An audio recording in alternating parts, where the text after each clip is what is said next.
Thank you so much for patiently watching that video. You might have got an idea that there's a lot that we end up doing. It's a small team of just about 15, 17 of us. Many of them are very, very young. They've just stepped out of college, or they've just kind of started their career and their journeys with us. And without much delay, I would like to welcome artist Rhys Davies. If we could have a round of applause for him, please. Hi, Rhys. Hello. Welcome to Chennai. Thank you very much. And this is the second time that I believe you're in Chennai? Yeah, this is the second time that I'm in Chennai. So I was here last year as well. So yeah, I'm here for one more week. So yeah, it's been amazing. It's been good. And how often have you been coming to India? What's your impression of India? India, for me, feels like home. So India is a land of hope in whoever you meet, wherever you go. In the UK, everyone can be very shut off. So if you ask someone, you may not get an answer. Here, even if you don't know the answer, they will tell you something. And it's amazing. They can send you the wrong direction, but it doesn't matter. They've told you, and you're going to go that way. So it's like, okay, great. And yeah, there's an energy in India that I haven't felt anywhere else in the world. I mean, me and my partner do a lot of traveling for work and for pleasure. And for me, no energy is like India. So for me, it's coming home, it's feeling creative, it's feeling free, which is odd when I go back to the UK and everyone's like, how was your trip? What did you do? And I'd say it's the most calm environment I've ever been in. And you can be in the busiest of Delhi last year when we were here, and it was still so calm. And in life, you have to rush, right? But you have to rush slowly and organized. So by doing that here, there's peace, there's tranquil, there's hope, and for me, it's very calming. So amidst all the car horns and the traffic and the people, it's such a lovely place to feel calm and peaceful. Glad to hear that. Very rarely I feel that people find India to be calm, because there's so much of hustle and bustle, there's so much going on in every corner of the country, which is also fascinating, as you've put it. Just for everybody to know, and I'm going to keep it very brief, I'm going to give a quick introduction to Rhys. Rhys Davies is a Welsh photographer and filmmaker based in Cardiff, UK. His work incorporates a multimedia approach with a strong documentary trope at its core, and his work focuses on diverse communities whilst building specific character explorations within them. He's also been awarded the Source Graduate Award in 2020, and he has continued to build his long-term projects whilst working internationally. Do you want to say anything more about yourself? I think that sums me up quite well. I'm also very honest and very open. Some of you may know, some of you may not know, that the creative industry, it's a lot of circles, a lot of groups. It's hard to get into them. When you're in them, you stay in them. There's places like what you've created here with CPB that allow people an introduction in. So I'm extremely open and honest with my work. If you ask me any question, I will answer it honestly. And also throughout the presentation, because I'm terrible, when I go to talks, I think, I can ask this, I can ask that. It'll come to the end of the Q&A and I'll forget everything. So if you want to ask a question at any point, even if I'm talking, just shout or put your hand up. And because if you're like me and you get to the end and you'll forget, you'll feel terrible. But yeah, that's me in a nutshell. Yeah. And I think the topic for today's talk, understanding the human connection, is quite apt, because that's where Rhys's practice is largely based. That's what he feels most connected to. And I'm going to now sort of jump into not your projects directly as yet. I want to also, for our audience, to know what are the kind of photography opportunities in Wales? Because very often we mostly hear of opportunities in London, in Liverpool, in Edinburgh, Manchester. Also because UK and India not only share, of course, a long history, but a lot of educational sort of exchanges. And when it comes to Wales, this was something that the CPB managed to establish a lovely partnership with Photo Gallery in Wales during COVID. And that was our first connection to this country and its people. And that's how I have ended up meeting you. So I want our audience to know what are the kind of photography opportunities that exist in Wales.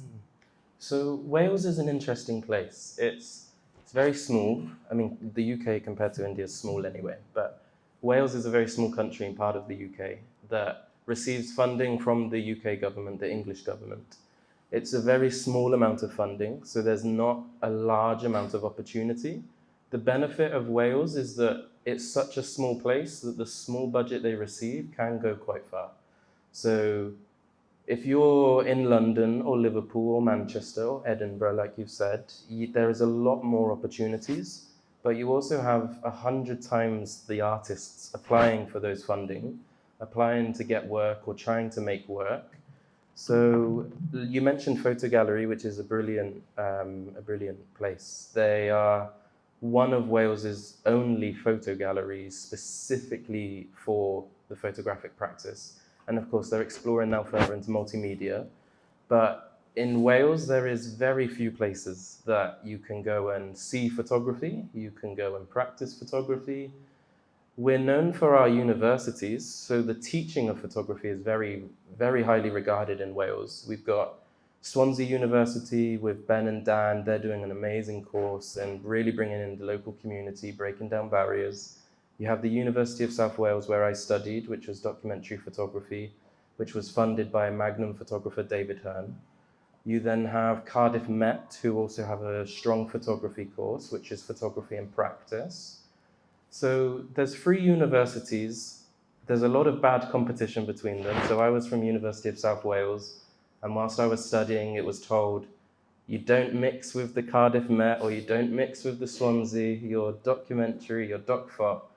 But of course, you get in the first year, you're like, okay, I'm going to follow that mantra. And then in the second year, you're like, this is bullshit. Let me go and meet all these people. Let's make a community. Let's make photography stronger in Wales rather than limit it just to those 3 campuses. We have the Wales Millennium Centre, that receives the largest amount of funding in Wales. This year they receive £8 million, so it's a large amount of money. But there's no dedicated photography gallery inside of it. There's no photography workshops there. There's no mentorships. There's no training. There's no infrastructure to build the new generation. There's a lot of opera, which is great if you're into opera, but not so much any other art. I'll be speaking about Cult VR Lab, which is a place that I work at and help raise and build and run, which is a place where we are into immersive art, so more 360 and immersive technologies, but also we have the largest gallery in Wales for photography. Myself, the 2 directors, Matt and Yanni, they are all photography students. So photography, like you, is always at the heart. So even if we're into immersive tech, we're still going to have the biggest gallery. To put that into perspective, we're the first in Europe for an immersive arts centre, yet we still receive 0 funding from the Welsh government. And we found this out actually 2 weeks ago. So we put in an application for £180,000, I believe, could be wrong, and we didn't get it. Yet the WMC can get £8 million and can continue doing the same programming.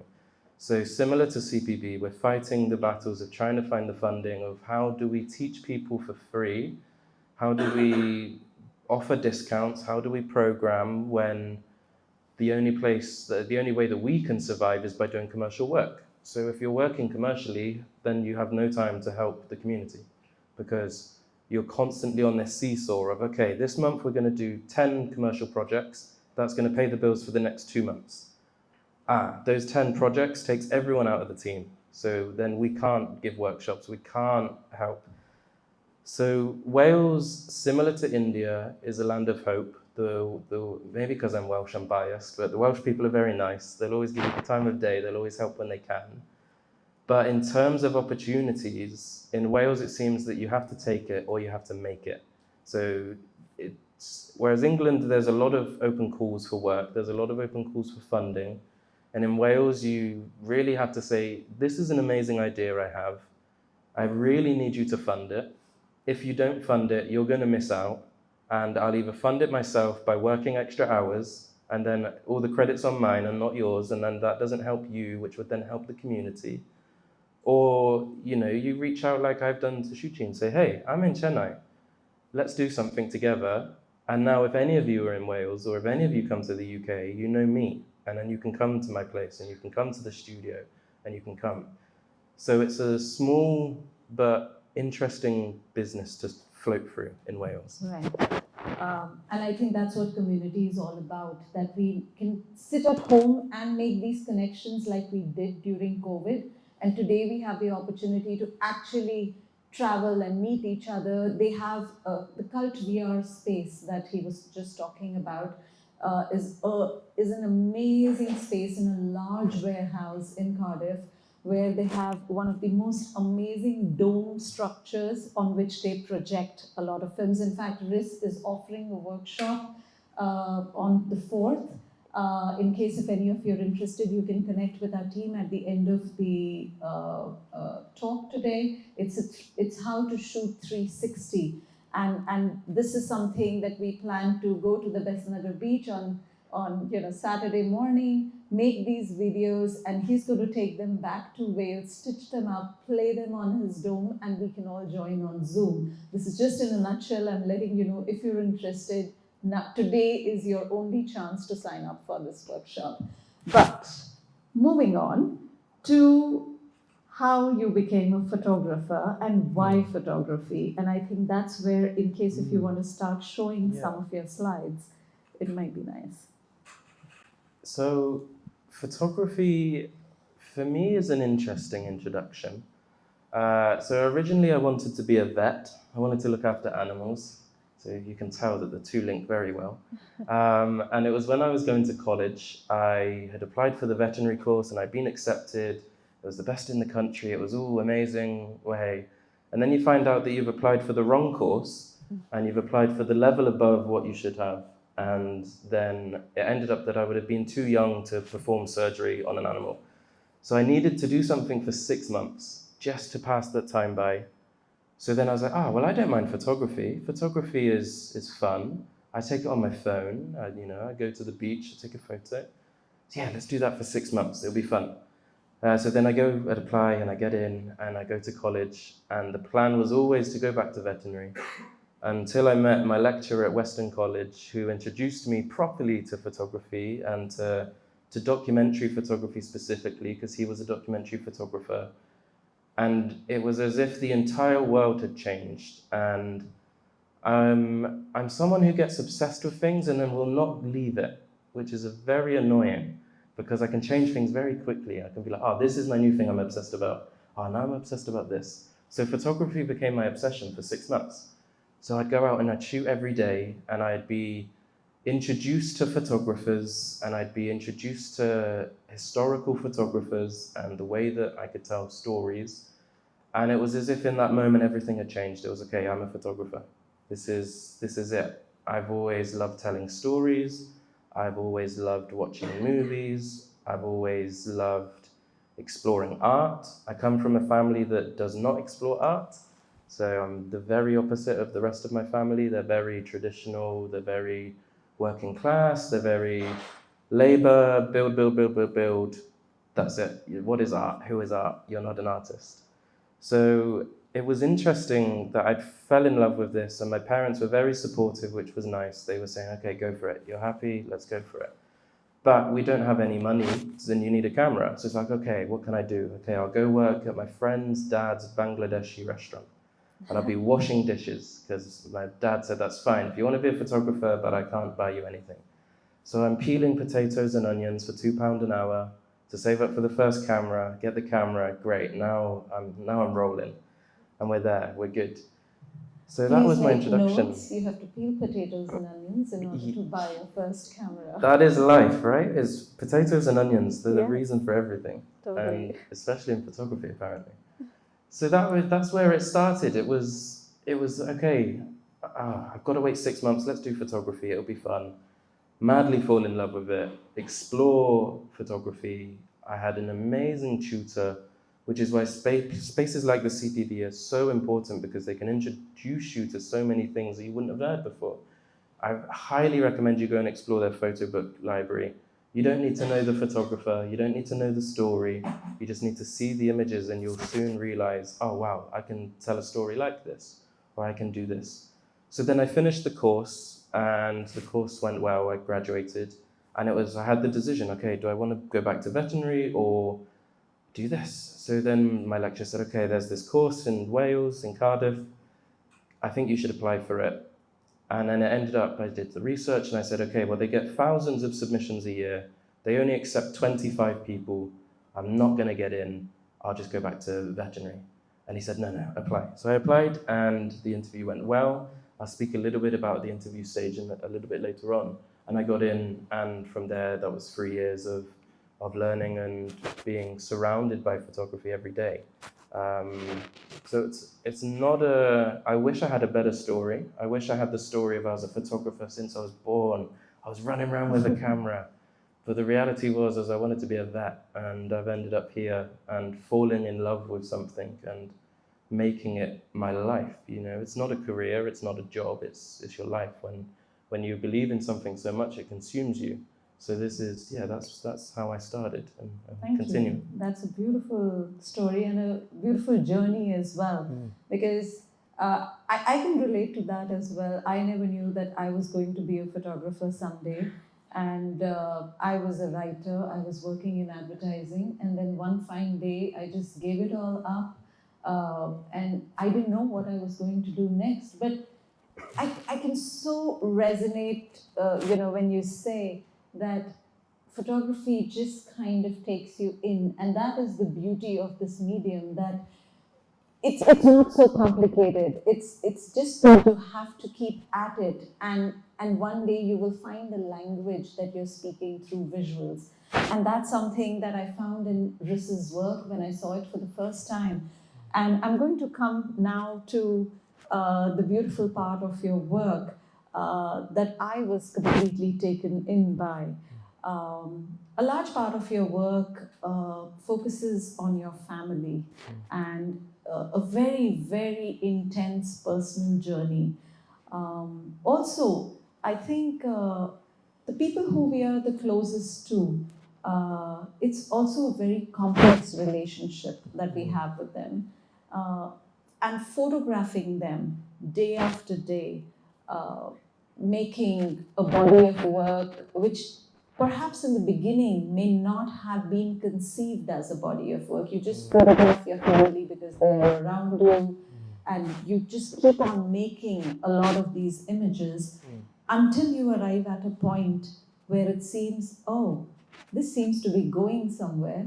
And how do you navigate the complexity of these relationships? What is that moment when, even your family members, right from initially ignoring you, that okay, he keeps photographing, and then they actually start participating. Could you share a little bit about your family and this particular work? Of course. I think there's a beautiful introduction as well, thank you. You said something which was really nice, which was you photograph everything and then suddenly it becomes something. Every single person here and in the world is a photographer, whether they know it or not. You don't have to use a camera. You mentioned a phone. Phones are very accessible now. That's great. But how many of you since birth have been looking at the world and going, oh, wow, that's really nice.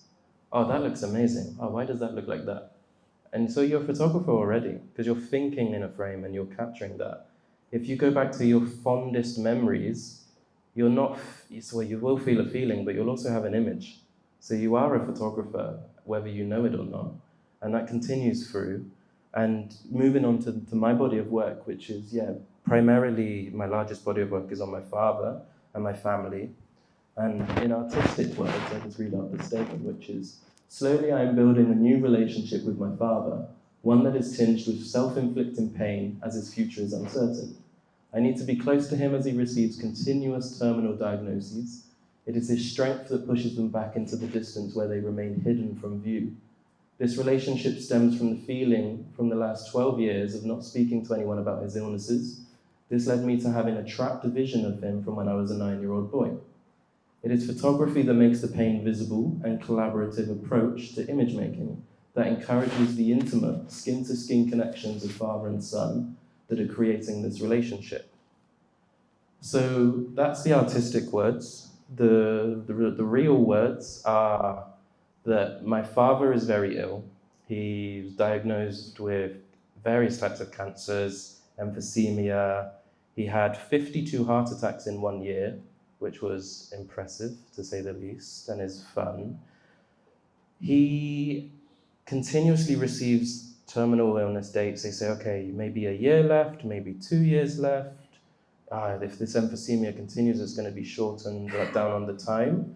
So the artistic words of a trapped 9-year-old vision is linked to what I just said, which is when everyone thinks of a memory, they think of an image. For me, even now, after photographing my dad for years, I think of him as at his strongest, at his macho, masculine man self, unlike me.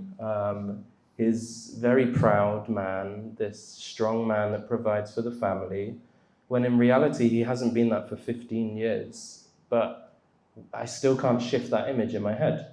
For me, my dad is that. It's not this, which is odd. So, okay, I'm now a photographer. I'd go home, because they don't live in Wales, they live in England. So I'd go home and naturally you take photos, or if you're at a birthday party, you take a photo. If you're at a Christmas, you take a photo. And it stemmed from that. It stemmed from, okay, I've got all these photos of my dad, and this is great, but what does it lead to? And one Christmas we were going through our family albums, and there was no photos of me and my father past 9 years old. So I said, okay, this isn't good. We need to add some more now. Let's take some photos. Let's do this together. And of course, his response was, no, let's not. This is weird. I'm not doing this. Just, we can take a photo together or with mum, but we're not doing all this crazy stuff that you're suggesting. So I was like, okay, let's ease into it. Every time I go home, I'll take a new image of you, and we'll go through that. So it's been going on for a little while now. Here's my dad, which is, it's an interesting way of using art to communicate. Some of you may have experienced it in your lives where you really want to tell someone something, but you can't, or you don't know how to, or you don't know how they'll receive it.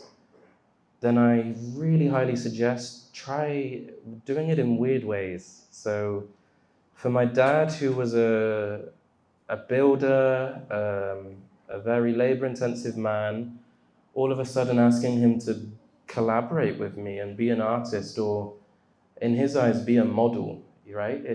He's like, why am I doing this? Why do you need to be photographing me? Why do you want to do this? What is it gaining from that? And the answer is the closeness. It's an excuse, I guess, to be with him. It's a okay, I've got to go home to take the photo. Okay, that's fine. We'll get on the train, we'll go home.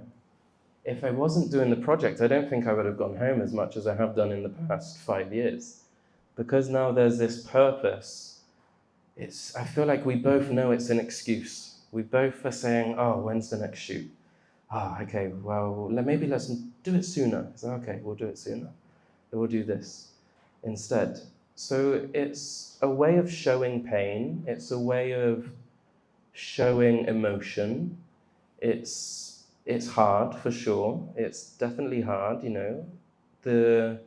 With my dad's illness, with him being absent in hospital from the age of 9, still to this day, in and out, in and out, in and out. He's at the hospital maybe like twice a week at the moment. So he was absent through my prepubescent years. He wasn't a father, I guess. So he was there, of course, and I would speak to him, but he couldn't be a father. So he couldn't teach me about love. He couldn't teach me how to cook. He couldn't teach me how to shave. He couldn't teach me what life feels like. He couldn't communicate well because in himself, being this masculine man, he had gone inwards. He turned and he looked inwards and he said, this is not who I want to be. I'm now frail. I'm now weak. I can't walk from here to the door without assistance. And this is a man that is built for his whole life. So he became very shut off. So for me, this was a way of, okay, we're gonna rebuild the relationship. And of course, the closer you then get to someone, knowing that he's gonna pass, it's a lot harder than if I'd stayed absent. So I don't really know why I did it to myself, but it was the choice, and it's what felt right. And maybe that's a way that you're also holding on to him, knowing fully well that given his health condition, you just never know what the next day is like. Yeah. And maybe photographing together, you photographing him, is collecting these moments of him, and just keeping them with you. I think that's the thing about photography, right? Why how do we ever ask ourselves, why are we making these pictures? Why do we want to keep these pictures with us? What are they going to do? But somewhere there is this need and greed to kind of, it's not just about capturing the moment, but it's really about owning it and keeping it with you till the time comes where maybe how is it when we look at older photographs and we try and recollect, oh, what was happening here at that point? And I think especially when it comes to documenting families and photographing your families or any near and dear ones, it could be a parent, it could be a friend, it could be a lover, it could be a pet, it could be anyone who's close to you. And somewhere you just want to hold it all in through photographs. So maybe you could show us some of these moments that you've built. And you can definitely hold on to those feelings together. And what was interesting for me, the first, probably I'd say maybe 9 months of this project, I noticed when I was photographing my dad, he'd be very happy, he'd be smiling, he'd be also saying, why the hell are we doing this? It doesn't make sense. But I would see him smile. And then I would see him, as soon as we'd finish, he'd sit in the same chair. He'd look very depressed. He'd look very sad. He wouldn't talk for the whole day. So there was a time where I said, okay, I'm going to write my father a letter. I'm not going to visit this week. I'll write a letter instead. I'll just go old school. We'll send him a letter. And the response of the letter shocked me, surprised me, changed the whole project. Whereas this masculine man in person can't open up at all and can't talk about feelings because they don't exist and can't do this and can't do that. I received this letter back, which can't really read it that well on the projector, but it goes along the lines of how he's struggling with himself, he's feeling very suicidal, he's never felt like this before, he doesn't know why, he doesn't know what to do, he's very scared, he's very apologetic. He's saying that there's darkness on his mind, then he can't see any light. So I received this letter after having a fun shoot, and I'm like, oh my God, okay. So I rush home, I speak to him, and he completely ignores the letter. He just acts as he was as normal. He's like, oh, hey, how you doing? And I'm like, yeah, whatever. How are you? What are you? And he's like, oh, it's fine, don't worry. This is what we're having for tea. So he's like, okay, this doesn't make sense. But you give it time and you sit on it and you think, okay, maybe he can communicate through writing rather than through talking. And you start to be more playful in your image making, and you have purpose and you have reasoning to do what you're doing. So all of a sudden the project becomes two-layered. You've got the photos that I've taken of my father, and you have the letters that I'm writing my father, and he's writing back to me. So, okay, there's two elements, that's great, this is working well. I feel like now I'm understanding my father. I would have never have written him a letter if I hadn't started taking photos of him. No need to write him a letter. It was just, okay, this could be a nice element of the project, let me just write a letter and see what he writes back. I was expecting 2 words, I'm good. That's what he normally says, I'm good. But you get more than that back, and it opens up a world where, for me, talking about feelings is very common, is very normal, it's very, very open, it's good to cry. My father, the complete opposite, and I'm sure you all know people that are like that can't show emotion or won't show emotion. I like how some of you are looking at each other, that was great. Yeah. I mean, our father figures are are supposed to be strong and, you know, masculine, as you Absolutely. were saying, and they don't end up showing all the emotions that they might have.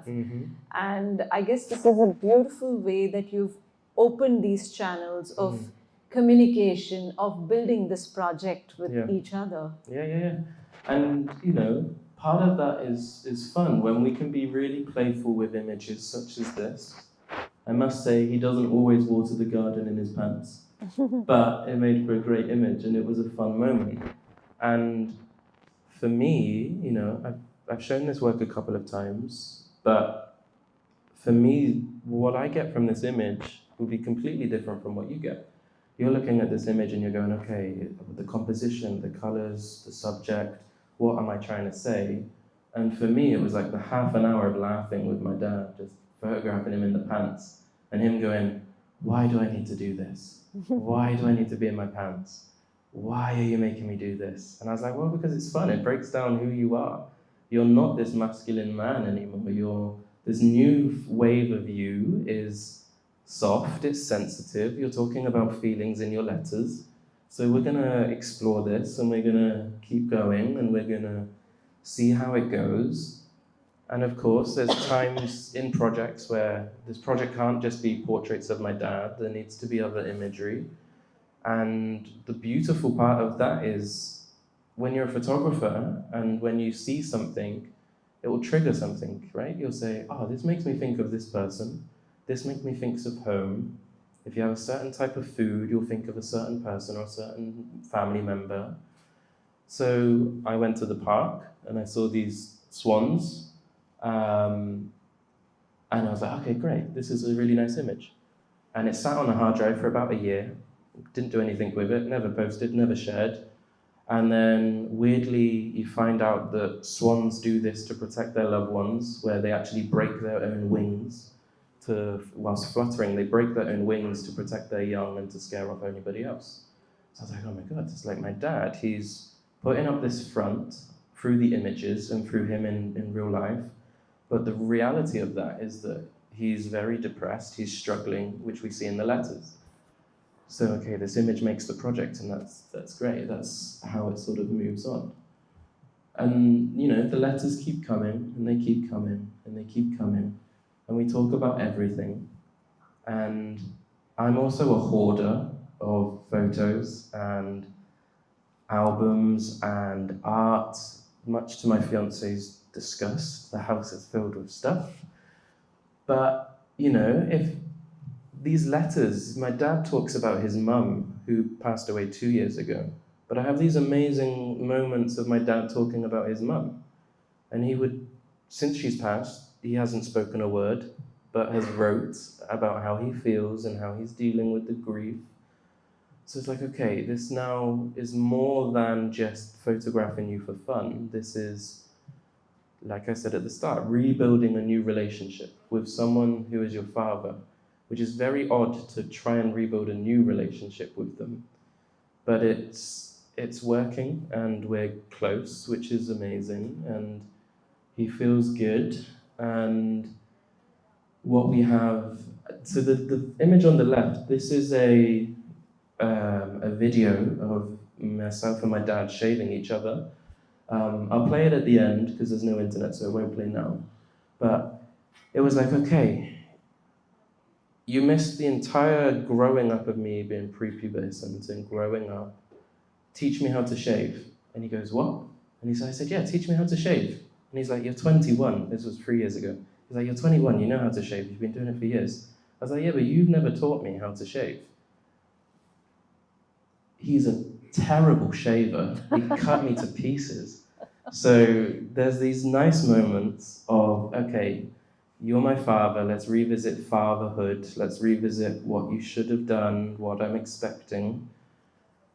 But the nice thing for me, again, everyone has different feelings when they see these images. You'll probably be thinking, that's quite funny, this is nice. The whole piece is about 15 minutes long. It's completely silent. It's black and white, it's completely silent. All you hear are the shaving cream applied, my dad's heavy breathing because of his lungs. Occasionally I think I may go, Ow. But does anyone meditate? Yeah? Yeah. A little bit? Guided or by yourself? By yourself, yeah? It's very rare that you're with your own feelings, right? And that's why it's great that you do it every morning, because you make an effort to do that. Every day, every minute, we're thinking about something. Whether it's, okay, what do I need to do? What's left to do? What's this? What's that? What's this? What's that? This was 15 minutes of my father and I looking dead in the eyes of each other, not saying a single word, sharing some tears, with no words. For me, the strongest part of the video and the image is that it was taken by my mother. So, third element added to the project. Okay. I was just going to come in and ask that Yeah. who made the image? Because this particular image has, I don't know, such a special place in my heart, because it does show that it is an elderly man and a younger man or boy, and they're kind of trying to shave each other. And because I was aware of the context of your story, it becomes even more special. I hope it didn't end up becoming a shaving competition, who shaves better. I definitely would win that. Yeah, but yeah, tell us more. Yeah, so, as much as I can set up the tripod, set up the camera, wirelessly trigger through a remote, it was, okay, how do I want to do this? My mum's downstairs. My mum sees her husband. My mum sees her boy. This is my mum's life, the two people that mean the most to her. I'm also a big mummy's boy, so that helps. Gotta be. So, yeah, we share this beautiful moment of myself and my father not speaking a word for 15 minutes whilst we shave each other, and my mum is watching, and my mum is, for the film, she pressed record and watched, but for the photos, she's in control. So she can photograph whenever she wants, she can photograph whatever she wants. I pray it's in focus, and if not, it's not also the bad thing. Yeah. But it adds this sense of, okay, I'm building this relationship with my family. My mum is obviously my family, so she needs to be involved in this. And how does she be involved? Because my mum I've got a very good relationship with, and it didn't, the hard thing is choosing a project. So you can't do a project on everything. So I was like, okay, I can't do a project on my mum and on my dad, but this is her meaning, this is her input in the project. And she's thoroughly loved it. She's really enjoyed spending time with us and learning how to photograph, learning how to video. And so after the shaving, I saw the photo of my dad, and he had his watch on and he had his cross on. So he's a Welsh Baptist. And it was a poignant moment where we actually spoke about death for the first time in person. As an image, it just looks like a topless man with a cross and a watch. To me, as the artist, that's the only moment actually that we've actually spoke about death for my father. So it was a poignant moment that turned a lot of meaning to the project. And let's go back one more. Okay, doesn't want to go back. Okay, so there was an image that was quickly up there that was of my dad in the window on the bottom right corner, where with his heart and his lung problems, he can't sleep at night, so he rarely sleeps. He's on a ventilating system at night to keep the oxygen flowing. And one morning he just couldn't sleep, so he was in the kitchen at 3 a.m. So I was like, okay, what are you doing up? And he's like, oh, I just can't sleep, so I'm just coming to the kitchen. So I was like, okay. And then the next minute, I'm out in the middle of the street at 3 a.m. taking a photo.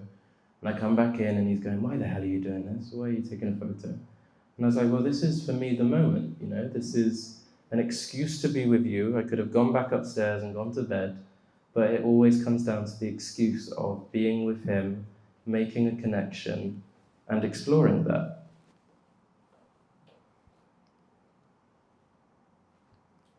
I may need you to trigger manually, if that's okay. Yeah. Oh no, Yeah. come on back. Okay. So again, my mother was photographing us, This time not on digital, she was using analog medium format camera. The one thing I forgot to tell my mum is how to advance the film on. So we ended up with a double exposure, which Magic. is magic. And it's, for me, one of my favorite images in the project because I am my father, right? I'm his boy. I'm going to grow up to be him. My mum made a mistake that was a beautiful mistake by not advancing the film lever, and she's captured both the people in her life in one image. So it speaks a lot. It's visually appealing. It's visually interesting. It makes you ask why, what is this? Was it a mistake? And as it's an image that sparks questions, and every image will make someone have a different question. And that's the beautiful thing about photography, right? Is what I see, I will question something. What you see, you will question something else, or it may make you feel a different way. And you continue this process of. Yeah, it would be nice to maybe see some images as we go along. And in case if anybody wants to say something or has a question, please raise your hand. You can also be part of the conversation. Anyone? Yeah. Yes? So I'm actually part of the security team, and the photo that was used on the poster, the photo of you and your dad sharing. It's a really beautiful photo, of course. Thank you so much for sharing it. And just a question I had was, a lot of the other work is in color, and that image is in black and white. And I work in the darkroom over here, and when I started photographing, it was all about color and doing all of that. And the reason I got into black and white was just because it's cheaper as a process, and like film is cheaper, developing is cheaper. But as I've gotten into it, I've grown like so fond of it, and I've found so much meaning in it, different ways that you can use that medium. So, what drove you to it, and like why is that working black and white? So it's a really good question. A lot of my work crosses between color, black and white, digital, analog. The simple answer, like I said, as being honest, is black and white film is cheap. It was my mum taking the photo, so I was like, okay, do I buy a £20 roll of Portrait or do I buy a £4 roll of Ilford? Let's start on the Ilford. And from there, any image my mum takes is in black and white. It was at that time, I hadn't been paid. It was the cheapest film. Now it has become something that my mum shoots in black and white. So it's great that you picked up on that because any images that you see of myself and my father together will always be primarily in black and white. And just as kind of a follow-up question, maybe a boring technical question, but like, are the color images also on film? Like you mentioned, the double exposure was on film, but are the other images primarily shot on film or on digital? It's completely mixed. So some are digital, some are 35mm color, some are medium format color, a couple of large formats. And yeah, I really believe that you should use what feels right. You should use your tools. You should not be constrained by rules that were made by someone who none of us know. Of course, if you're going to a fine art gallery and you produce a body of work that is color and black and white, they will turn their nose up at it. But that's also great. I'm happy that people do that because it starts a conversation. The first time I showed the work to Shruti, she said, "It's interesting that some are black and white and some are color." And I said, my favorite conversation is coming, which is, yes, I work however, what feels right, what belongs, and what is for me. It's, as an artist, there's never a day off. Even on your days off, you're thinking of work or you're looking at the world in a certain way. So the work has to be for you as well. It's great. If you want to go down the commercial route, that's fine. Then you're making work for other people. And you have to do that at times to pay the bills, of course. But the heart, for me, is more important that I make work for me than it is anybody else. Otherwise, I'm going to fall out of love.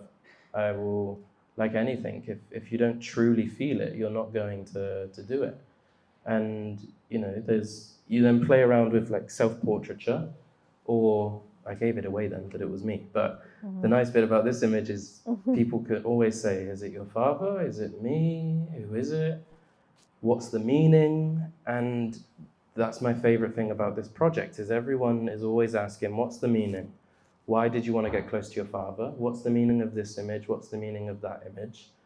And for me, photography is the best tool to make conversation like we're having now, which is, if you'd ask me about this image, I'd say, oh, the significance for me on this image is that behind is the mountain that my dad wants his ashes scattered on, and the suit that I'm wearing is my dad's that is 5 sizes too big for me, it's drenched over me, and that's his suit that he wears to funerals. To anybody else, it's a portrait, it's an artist making a self-portrait in a weird way. But there's hidden meanings behind everything. And for me, the power in photography is that, which is when these talks happen, or when you go to festivals, or when you meet people and they ask you the question. They would have never asked that question if they hadn't seen an image on, oh, where does your dad want his ashes to be buried or scattered? But that comes from photography.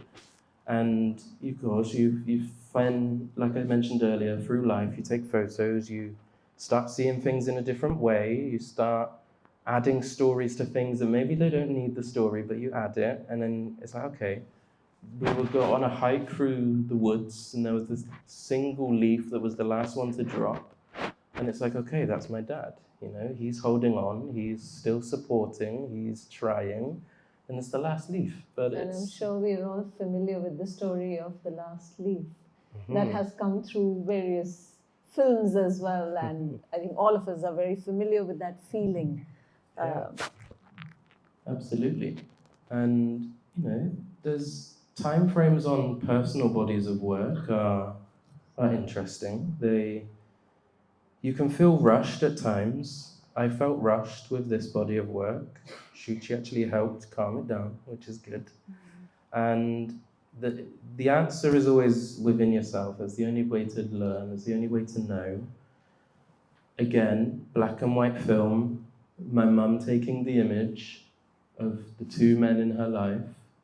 This is an image that is actually, for me, in the wrong place of the project. It comes quite late in the project, but it was taken near the start of when we started shooting. So again, I'm constantly revisiting the sequencing of the work, and it will move to the front. This is how it was taken. My mum, who was not artistic at all, on a step ladder in her bedroom with a Mamiya RZ67, she's conducting a shoot as a shoot director, as a production manager. My mum's an optician. She's not an artist, she's not a production manager, she's not a coordinator, but she managed this extremely well.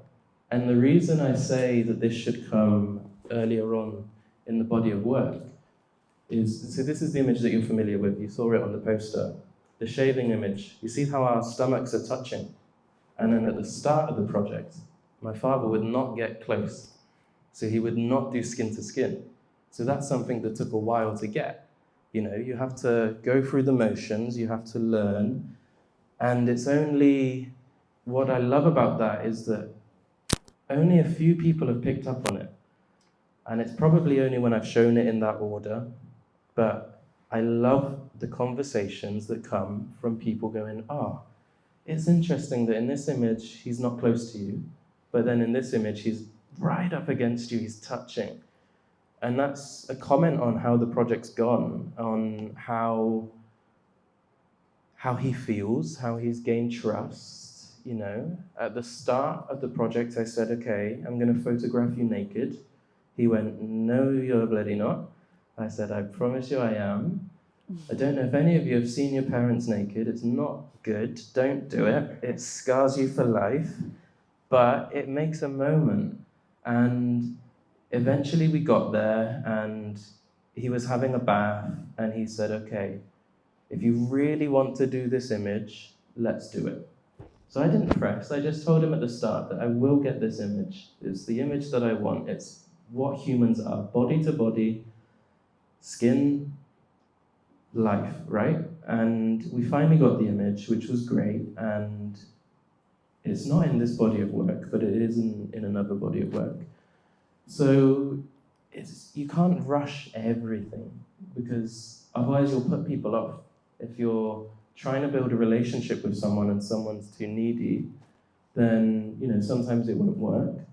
And you'll see other images throughout the body of work that, again, a lot of light falling on landscapes.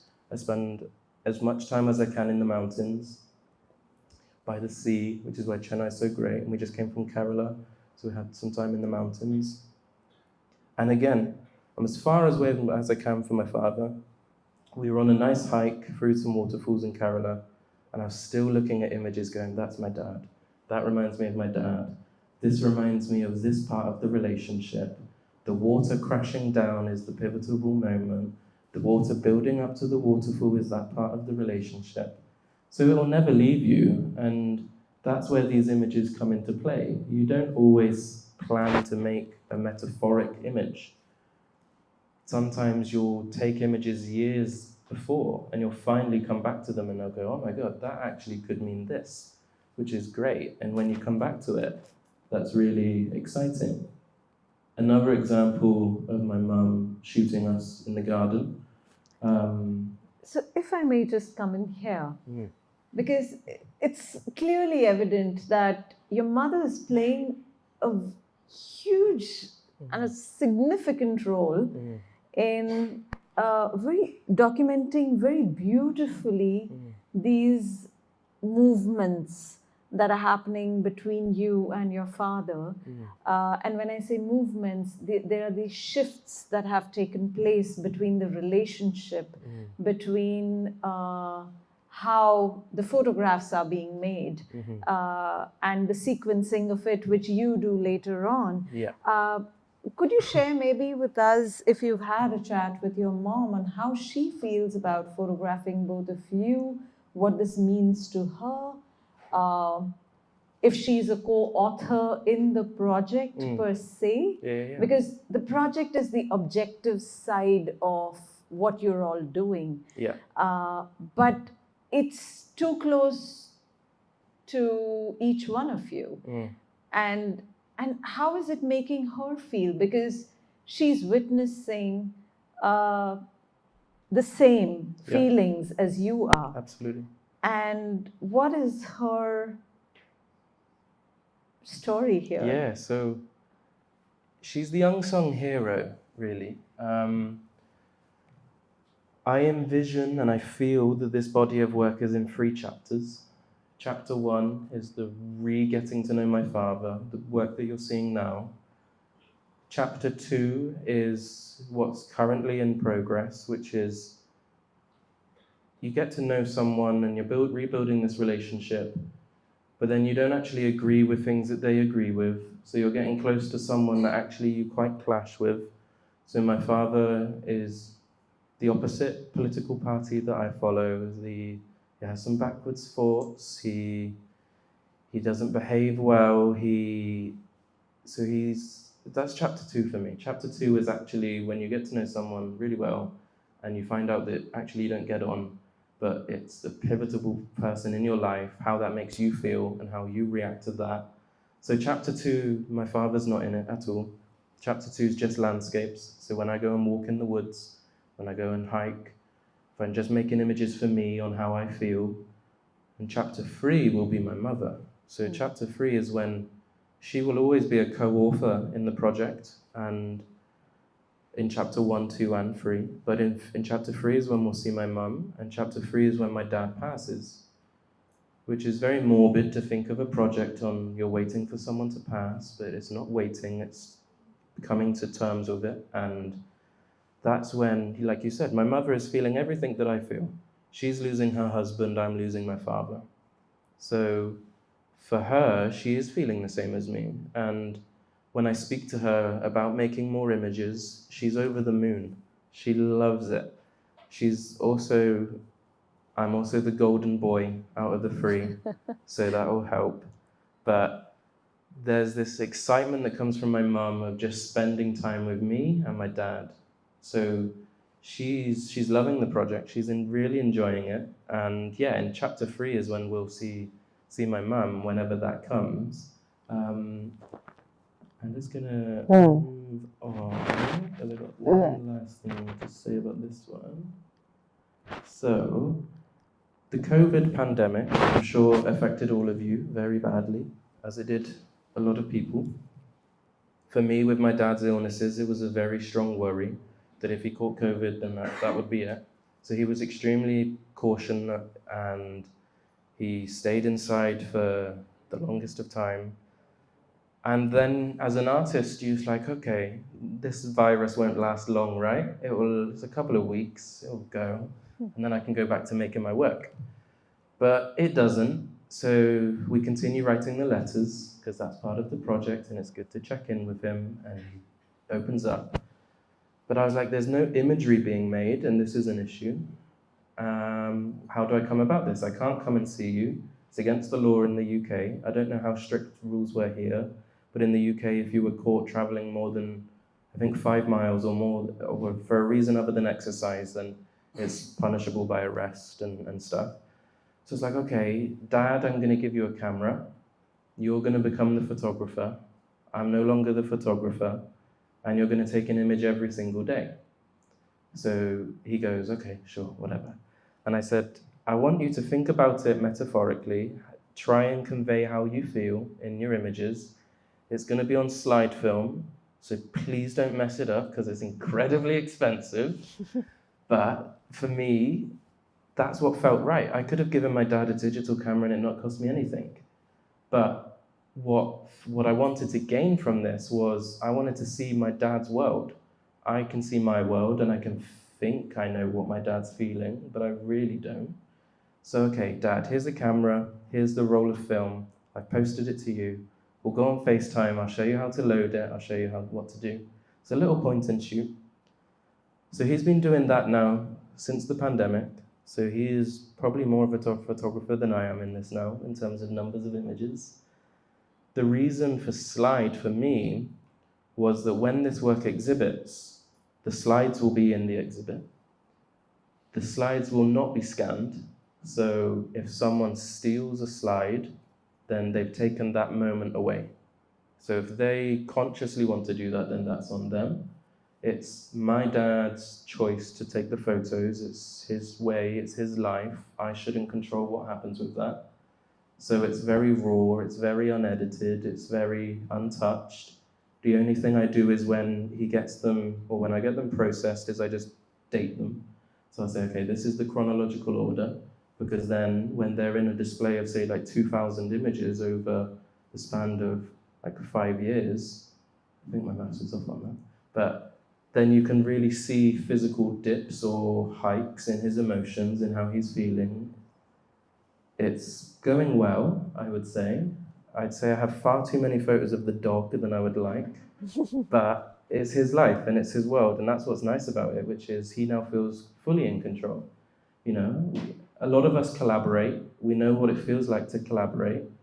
There's also frustrations that come with collaboration. Even if you're with your best friend or your life partner, there will always be frustrations that you can't shift. So this, for my dad, is his way of showing what he wants. So if he wants to give me 30 images of the dog, he gives me 30 images of the dog.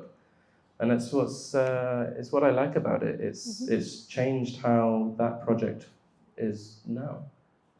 So yeah, that's part of that project done, which is nice. Thank you. Any questions at this point? Any? Yeah. I just started the school. Like right from the age of 10, I guess, I just had one wish that like as soon as I start growing facial hair, I want to take photos with my dad and with my grandpa, growing similar hairstyles, different shapes and all.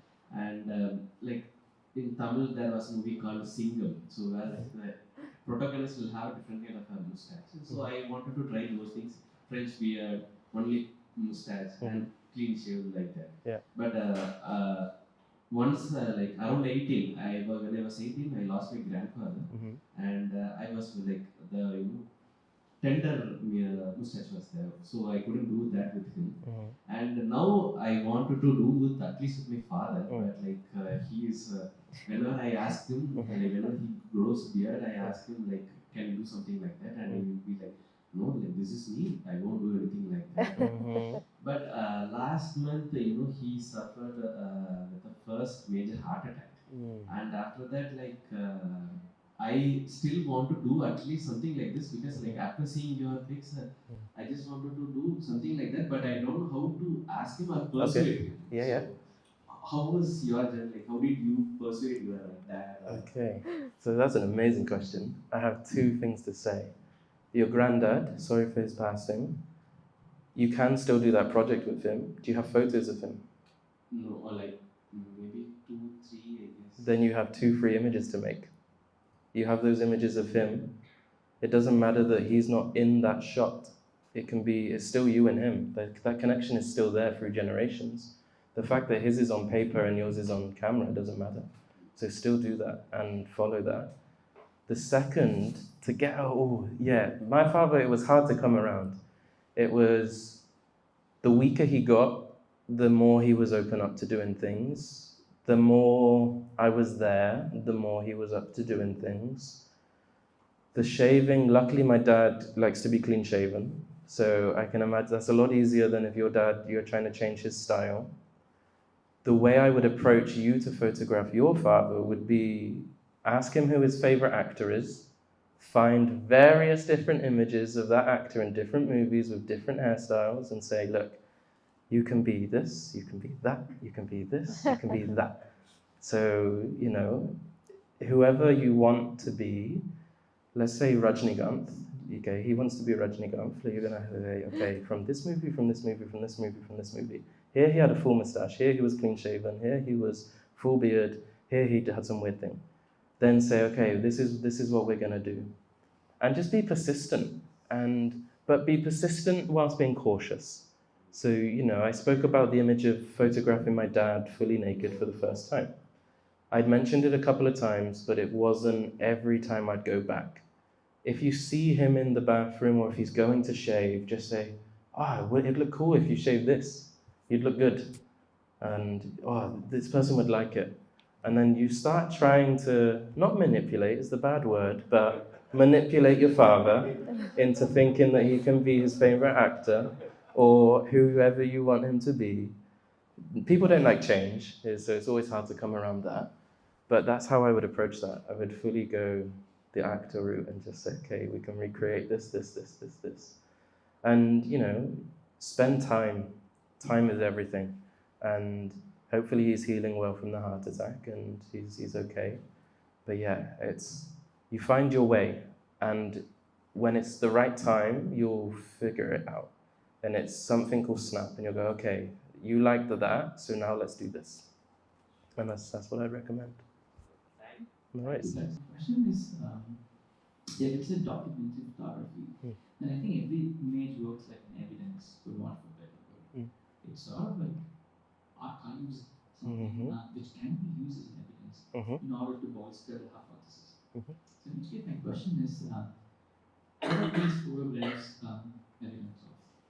As in, the project itself means so much to you, you're emotional. But then think purely as a documentary photography, what are they evident of? What? Because you are, in a sense, documenting a life lived and life not lived. In which case, what are they evident of?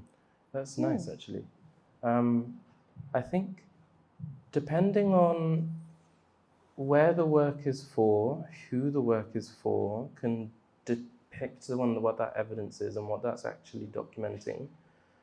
The start of this project was purely photographing him at his worst. So it was, okay, I'm a documentary photographer. I'm going to document you injecting yourself. I'm going to photograph you with I think he takes like 56, 58 tablets a day at the moment. So it's like, okay, I'm going to photograph you getting the tablets ready. I'm going to photograph you taking the tablets. I'm going to photograph you in the hospital. I'm going to photograph you as this. Because for me, that was documentary, right? It was, okay, I'm documenting you and your illness. And the project became very one narrative based, my dad's illness. How many people here know someone with an illness? Probably everyone. So it's not unique to have an illness. It's not special. It's not something to boast about. But by flipping the narrative and by changing what is being documented as evidence, it really shifts the narrative of the project that you can relate to, that you can relate to, that you can relate to, in a way that it isn't about my dad's cancer and his heart attacks. It's about, a beautiful moment that you want to photograph of your father. And anyone that can think, oh, I'd like to do that with mine, or I'd like to do that with a relationship. Because, it's definitely a new age contemporary documentary project. I studied very traditional documentary photography, so I still have projects that are like that. And that's why, again, going back to what we were talking about earlier, is I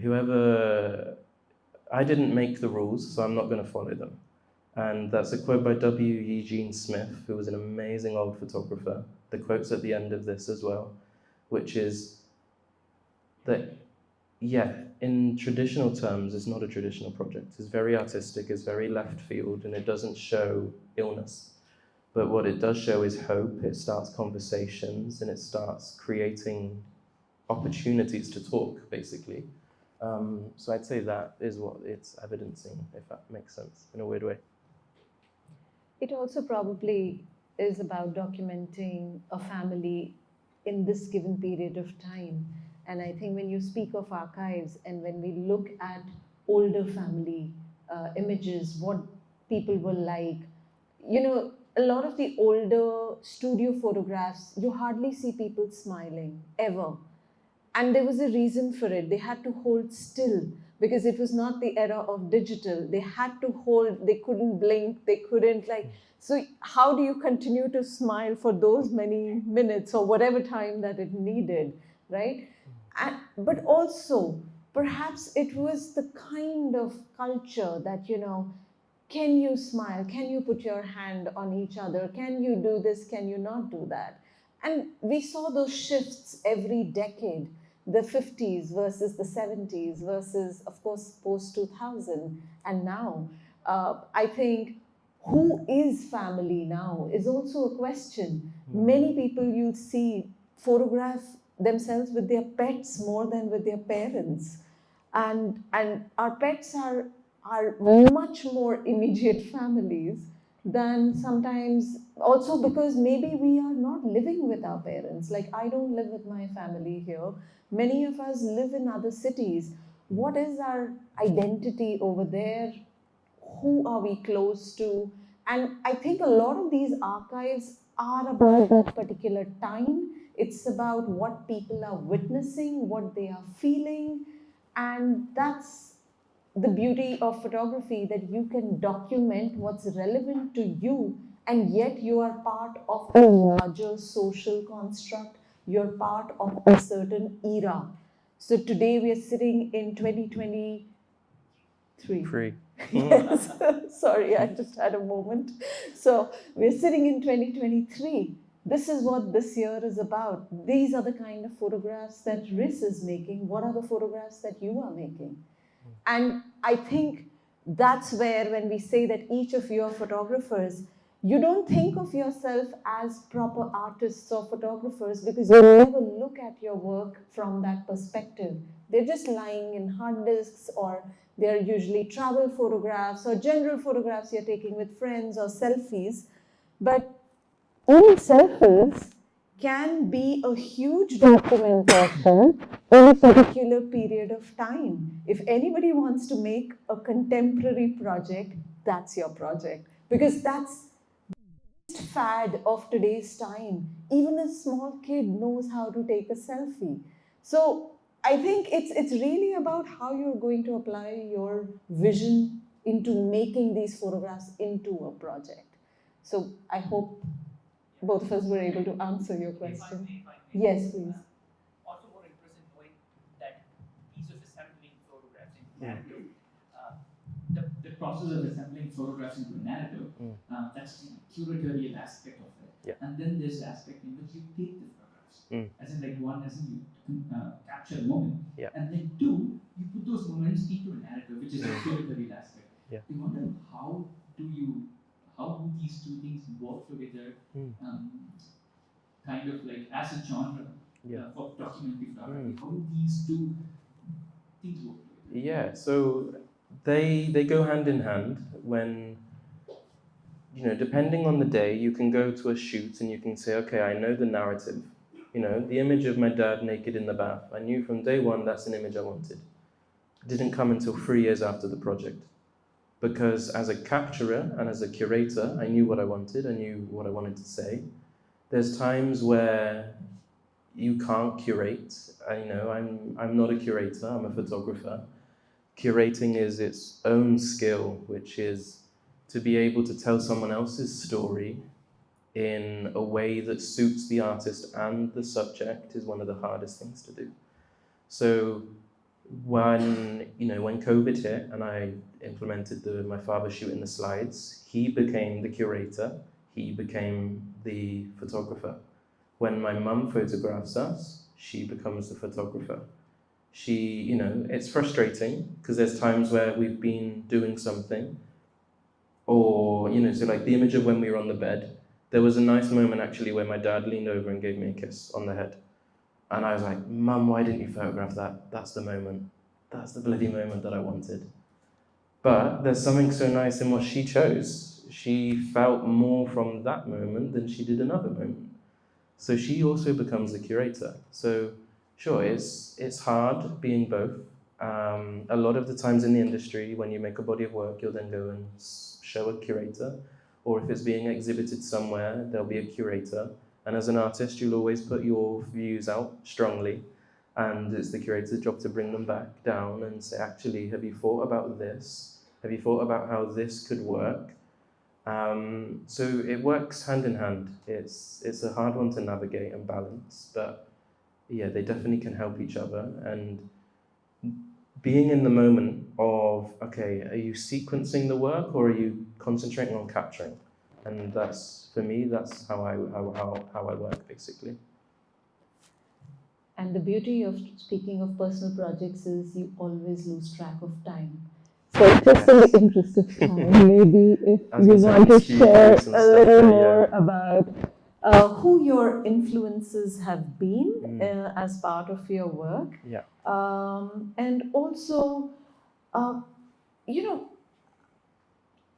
what does it take to emerge into your own style and into your own practice when you're already under the influence of various masters whose work you've been looking at for years?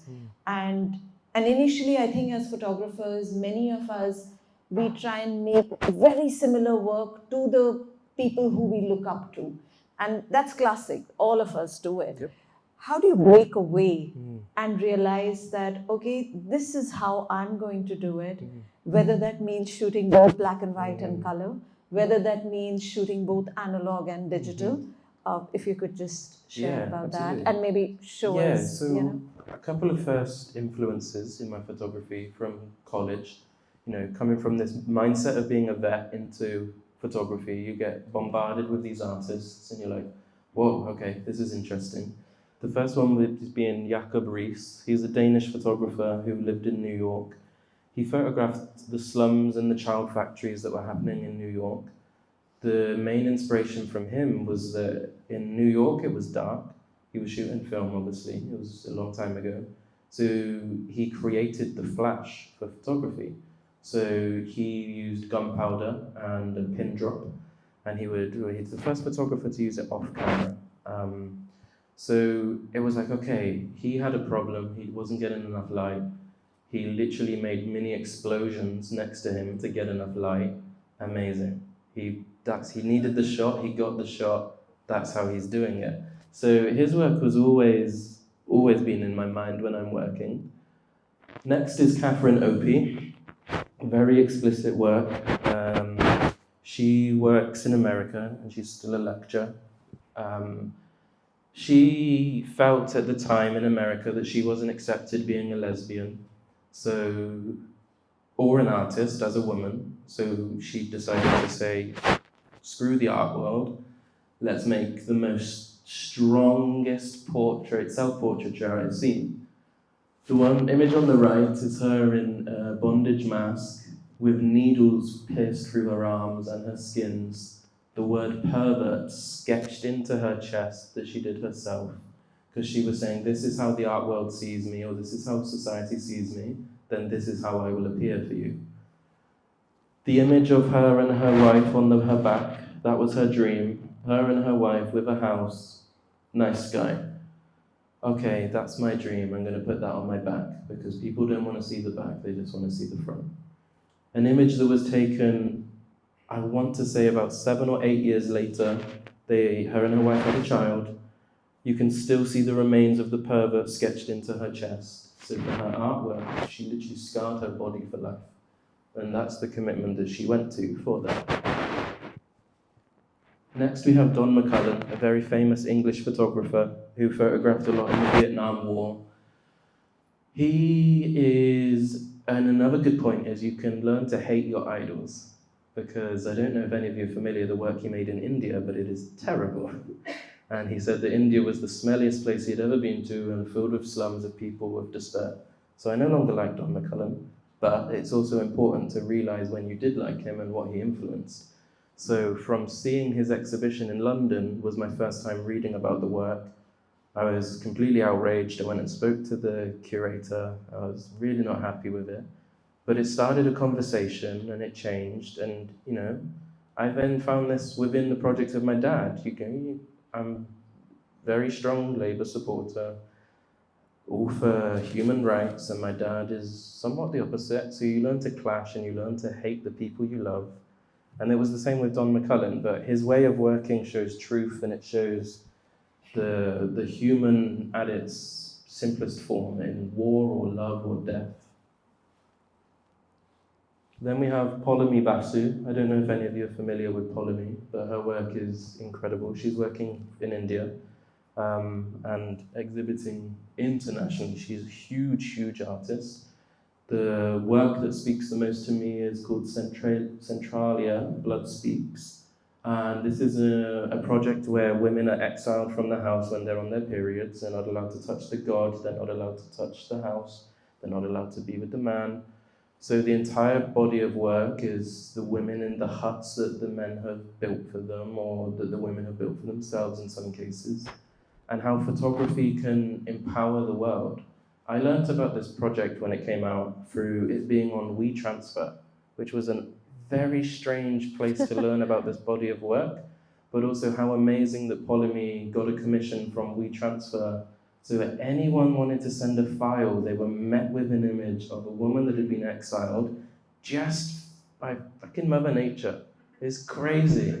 So again, please look at her work. She's an amazing, amazing photographer. And another American photographer, Nina Berman. These are all people that work with people, sorry, I should mention that.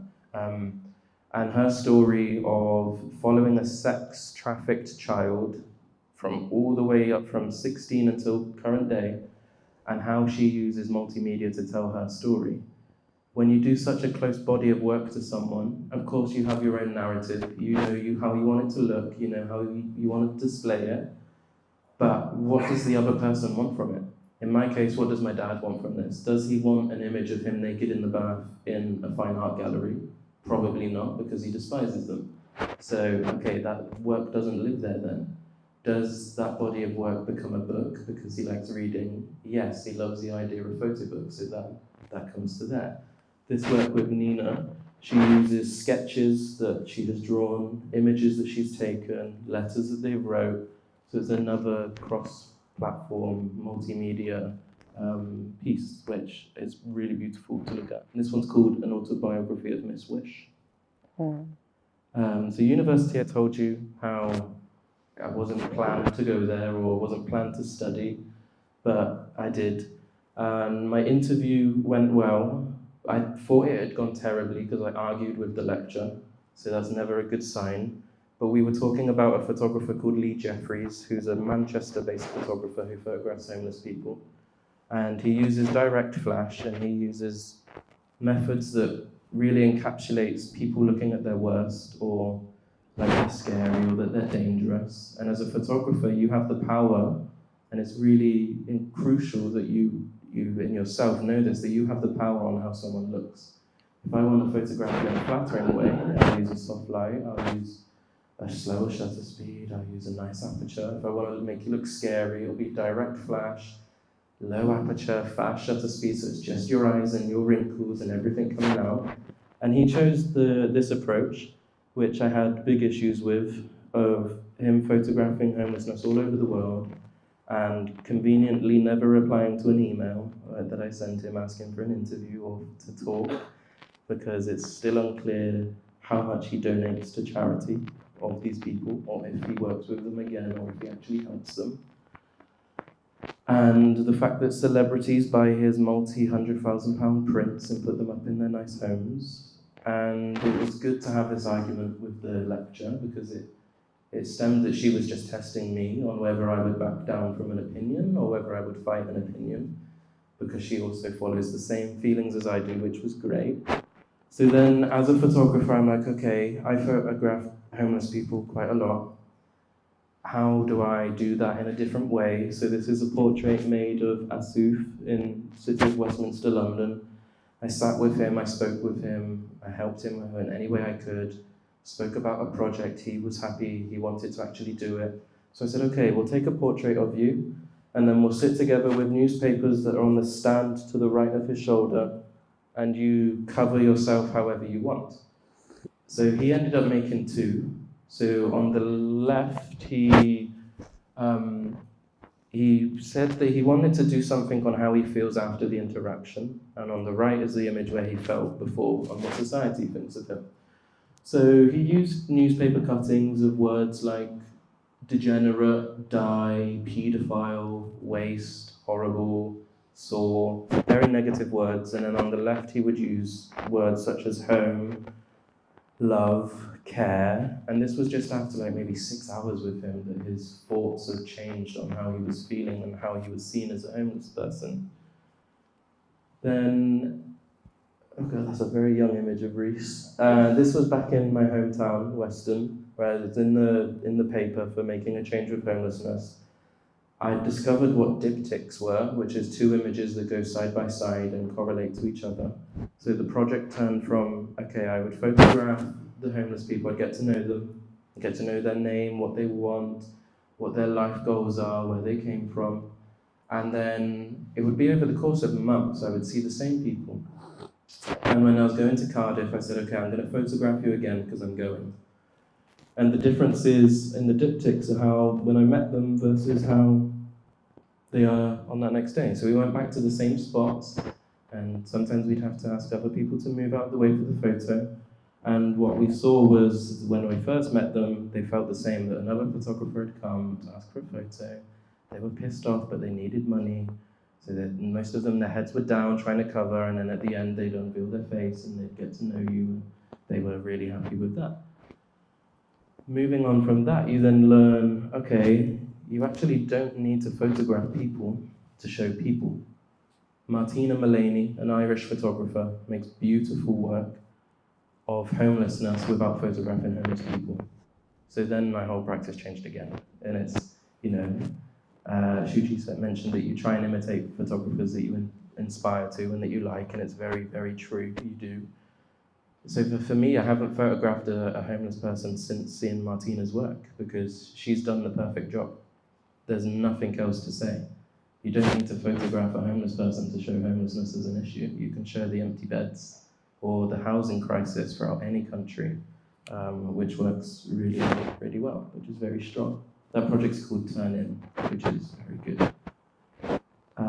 So yeah, obviously Shuchi mentioned at the start, I won Source Graduate, which is a competition that looks at the best photographers that year that have graduated. So out of the 4 countries, I was voted the best documentary photographer for that year, which is an amazing achievement, and I'm very proud of it. But it also doesn't mean anything, because nothing came from it, because I didn't take anything from it. Of course, the pandemic didn't help. When you win Source, it's pretty much a gateway into The Guardian and the New York Times. They're the commissioners for the project. But of course, the pandemic didn't help, but I myself didn't reach out. I was in a privileged state of mind where I was like, oh great, I've won this award, now things will start to come and things will start to happen. And it's definitely not the case. So my biggest urge to every one of you is that if you want something, you've got to take it, and you've got to find a way of making it, whether it's peeling onions and potatoes, which I don't recommend. They make you cry. It's something that you've got to do and you've got to take. I'll very, very quickly go through my process on how I choose a project. Yeah. So I've got the creative process. The first step is the preparation. You have the idea, which is, okay, I want to do this, I want to show this. Great. Then you have your next step, which is the incubate phase for me. For me, the most important phase of any project making is the incubation. You have the idea, sit on it. An example of this is if I go into my project notes. Sorry, it's so small on the phone. So this is my project ideas notes. All the way back to 2015, I've still got project ideas that I haven't done, but I will do because I'm incubating them and I'm waiting, and it's got to be the right moment. Then, after you incubate the idea, I illuminate the idea. So, okay, I'm going to tell people, my mentors, I'm going to float the idea, say I've got this idea. You really want to surround yourself with people that understand you, because having a response that's not the one you want is always hurtful. So making sure they know that how to tell you in the right way is very good. Not have people with you that will just say, yes, this is amazing, go and do it. The best advocate for this for me is my fiance. She's great, but knows how to shut down 99% of my ideas. Which is great, because she comes from the commercial world, so she's very much, you're just trying to be an arty artist. Stop. Your heart's not in it. So I owe a lot of my credit to her. After you illuminate the idea, of course, you can start to evaluate how you're going to do it, who's it for, when does it start, and then you can start the project and you finish it. You implement the idea, you start shooting, and then it's great. One thing, I don't know actually, in the UK this is drummed into us from a young age, which is who, what, when, and why. Same here? Nice, yeah. Perfect. From a kid all the way to an artist, never forget this. Who's the project for? It's got to be for you, otherwise you're going to fall out of love for it. It's got to be for your subject. What are you photographing? What do you want to tell the story? But most importantly, what does the person you're photographing want to say? So a lot in my work is a lot of conversations about, okay, thank you for letting me in your home. What do you want me to do? I want to do this. I want to show you like this, but what do you want? Because that's more important. When's the project going to start? When's it going to take place? Why? Why are you doing the project? Do you want to do it for a political reason, a social issue reason? It's also okay to do projects that are just fun for you. You know, Shuchi mentioned a great project about selfies. Do it. How many of us have selfies over the last 10 years? Put them all together and see what it looks like. Whether it's a collage or whether it's a video or whether it's what, you can do this. And where's the project going? Where does it belong? Does it belong as a book? Does it belong as an exhibition? Does it belong just as online? And these are the important things to ask. And we're just gonna, if you just click on the screen. Yeah, and I'll go. So no amount of experimentation can ever prove me right. A single experiment can prove me wrong. Albert Einstein, great chap, never got to meet him. But what he does say is that, nothing can go wrong with experimenting. You're only going to learn. So don't be afraid to do something new. Don't be afraid to experiment by copying another photographer. One thing that I've actually never said is that the project on my father was inspired by a photographer called Michał Iwanowski. He photographed his mum, and I started that project, and I would look at an image of his mum in the woods, and I would go home and I would photograph my dad in the woods, the same style, the same colors. And then you have a turning point where you go, actually, this is just another Michał Iwanowski. And which is great because I got to know him really well and now we're extremely close friends. But there is a turning point on when you as an artist drift away. So always take inspiration, you have to, but you will find your own standing and what you want to say will always be different than what everyone else wants to say. So, for instance, you may go, okay, I want to photograph my facial hair like my dad and like my grandpa. I've seen this image, amazing. I beg you to take inspiration and to go and shoot those images and to send them to me, because that's what this is. And by doing that, you will try and you're trying to copy what I've done, which is great, because by doing that, you will realize what you don't like and what you like, and then you'll change it on the next shoot, and that's who you are, and that's what makes us different, which is the best bit. So this is my experimentation. These are color block prints, they appear random bits of color. And one more. So pixels of color. And this is actually the premiere of these images. So these images are of my nan when she passed away. So in the Western culture, you never see someone once they've passed away. I mean, I know it's very different here, but in Western culture, when someone dies, they go straight to the hospital and you never see them again. The coffin's closed, it's done. Goes to either the cremation or the burial ground. I begged and begged and begged that I could see my nan in the coffin. And it helped that I knew the funeral director, because I'd done a project with him before. And it was when two things line up, it was brilliant. I said, Ian, I'm so sorry to ask this, but I really need to see my nan. And I photographed my nan as she laid there in her coffin. And it's an experiment. It may not come to anything, it may come to something. Another thing I'm doing with that project is making my own paper for the book. And inside the paper will be fragments of her ashes. That book is for me. That book is for no one other than me. Sure, if it happens and it gets commercialized, there'll be copies of the book, but that book would never have the ashes in. My book will have the ashes in, so I can hold my nan. And I spoke about this with my nan before she went, and no one else knows, which is what was great about it. So always experiment is key. When to shoot, when not to shoot. When photographing people, you may overstep the line, and you may cause, not damage, but you may photograph at a wrong moment. If my father's having a breakdown, that may not be the best time to photograph him. As a capturer, I really want to capture that moment. For me, that's the moment. As a son, that's definitely not the moment. And you've got to, inside yourself, question these things when you're making work, whatever it is you're doing. Always question if it's right and when to do it and when not to do it.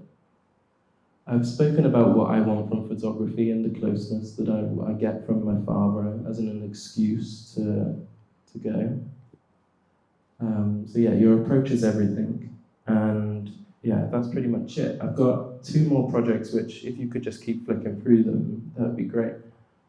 Whilst we just close out. And yeah, thank you. I've gone over. I normally do this by quite a long time, so sorry for keeping you on. Thank you so much. We'll definitely keep looking at the images, but meanwhile, if there's maybe one last question or... Yeah. Yeah. It's not that? Yeah. Hello, hi. Hey. Thank you for sharing your work with us. It was beautiful to see such personal work. My question is, I'm just curious to know how your father feels about sharing this work out with the public, because it is, a very personal work. And yeah, so I was just curious about that.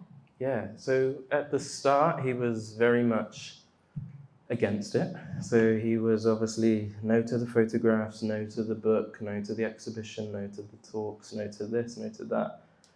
But halfway through the project, and that turning point for me, the image of us shaving where he gets so close to me, is when he started to open up and he said, actually, it's nice that people get to see this work. And then, he has days where he's really a fan of it. He has days where he's not so much, and he's like, okay, it's been done. Do we need any more images? And it's like, yes, that's the reason I come home, is to actually spend time with you. I don't care about the image, but it's nice to get close to you. There's days where he's vain and he sees it. So at Colt BR Lab, obviously, we have the largest gallery in Wales, so I'm consistently playing in the gallery. So I'll send him photos of him projected at like 30 feet tall and just like all these things. And then he'd be very vain and he'd say like, oh, I look good. And it's like, okay, cool. So you're happy with that. Especially the naked photo of him in the bath when that was projected on our wall, which was, 36 feet by 24 feet. And he was like, actually, that looks quite good. It's like, okay, cool, you're happy with that. And I think my dad is, I don't want to take the credit for it, but whether this project has helped him come to terms with himself, he now accepts this a lot more, and he actually can speak to other people about it. You know, I always think about my sisters, how they feel, because they're not artists at all, how they feel seeing their dad, because I'm also telling their father's story, and if they're not happy with how I tell it, because they'll see my dad in a different light, because they had longer with him as the masculine, because I've got older sisters, so they would have had a lot longer time with him as the masculine man rather than I get with him now as his frail man. So it's a constant battle of every talk and every presentation. And tonight I'll go home and I'll ring my dad and I'll say, it was great, I really enjoyed it. People really loved seeing the work. You know, people are excited and it's people like, can't wait to tell your story. Because my dad was like, why would anyone want to see me shaving you? I'm like, that's why. Because it can inspire one person in this world, then it's worth it. So yeah, he came to grips with it quite well, actually. And I think that came from opening up through the letters, which is a nice part for him. Thank you, sir. No, thank you. I guess there's this whole aspect of healing when you work on a personal project, because somewhere there are questions that you want answers to, and then the moment you're collaborating with others, especially if it's someone really close, once they start participating, like how he's shared with us the stages in which certain projects happen. There will always be resistance, then there will be acceptance, then there will be participation. And I guess that journey itself is healing for you as the photographer, is healing for another person who is being photographed but is now also making the photographs. And then, like, especially in context of his project, I think there's going to be a sequel here I hope at some point with your mom, because I would love to interview her as well and have a conversation with her as well. Because yes, you are the initiator of this project, and I'm so glad that you're making this work. Because I think many of us who are sitting here, we're all from very different backgrounds. Not all of us are photographers per se, and yet we are. But we do connect with the story. We do connect with the human connection. And I think photography helps us understand this connection. And I think that's the essence of our talk today. Yeah, absolutely. And I've also want to end on, I've mentioned it a couple of times throughout, but the opportunities and how you make them. This talk, this who I am as an artist, me as a practitioner, yeah, it came from, okay, I need a camera, peel onions, potatoes, great, that bit's done. And I've got the camera, take images. In uni, we were asked to interview people for a module, so I interviewed a photographer called Gareth Phillips, who has become the most amazing mentor for me. So by reaching out and saying, hey, I really like your work, I'd like a 10-minute interview just to speak about it, I'd like to do this. That's great. He became a mentor for me and has helped me navigate the industry and has helped me. That led on to Cult VR Lab. At the start of the pandemic, I was working 2 jobs to pay the bills and to get everything sorted. But one was working in a camera shop, which was really beneficial because then you get cheap film. So if anyone wants cheap film, work in a camera shop. And the other was, again, cooking at a restaurant. And Gareth phoned me up one day and he said, hey, Cult VR Lab need a chef. Do you wanna be the chef? And I said, yeah, absolutely, great. Then I'm only working 1 job, not 2. And I'm in an art center, so I'm where I'm meant to be, right? I'm surrounded by art, I'm talking to artists, I'm looking at art. I did 1 weekend as the chef, the next weekend we closed for the pandemic, then they moved me up to be the main photographer and videographer of the company. So it's like, wow, yes, this is great. So I work with Matt and Yanni, the directors, so any shoot we go on, it'll primarily be myself, Matt and Yanni, and then we've got our CG team on, Maori and Jamie as well. You know, and these opportunities, like, I can be very lucky, but I'm lucky because I put myself in lucky situations. By, okay, I'm an artist, how do I get into an art center to exhibit? Go and work for one. And then you can play in the gallery every single day, you know? And then through Gareth, I said, hey, I'm heading over to Chennai. I'm obsessed with the CBB. I'd love to exhibit there. Can you get me in touch? Because I know you know Shuchi. Shuchi comes over to Wales and he went, actually, this could work. So Gareth reaches out. That was quite a coincidence. Yeah, I must thank Gareth actually, because he's the reason, also a good friend of mine now, he's the reason that I connected with Rhys here, and we have Rhys with us here today. So somewhere these human connections, keep them going. You never know who you're going to meet, and you never know how you're going to be influenced by them or not. But I'm sure that there's a meaning to why we end up meeting certain people. I strongly believe in that. And I want to close the evening today. Thank you all. Really, you've been very wonderful. I hope you enjoyed today's conversation. And please do check out Rhys's work. If you want to connect with him, maybe take down his email. He's also on Instagram. And keep coming to us as well at CPB Lighthouse. We'd love to have you all over there. And happy if any of you want to share your work with us, feel free to connect with us, and maybe we'll be sitting and having a conversation with some of you. Thank you. Thank you so much. Thank you so much, Rhys. And many thanks to the British Council, Shivadeep, and the team for hosting us here. We've been partners for a very long time. We've done some fabulous projects together. And I hope that continues. Thank you all so much. Have a good evening. Thank you, Suchi. Thank you, Rhys.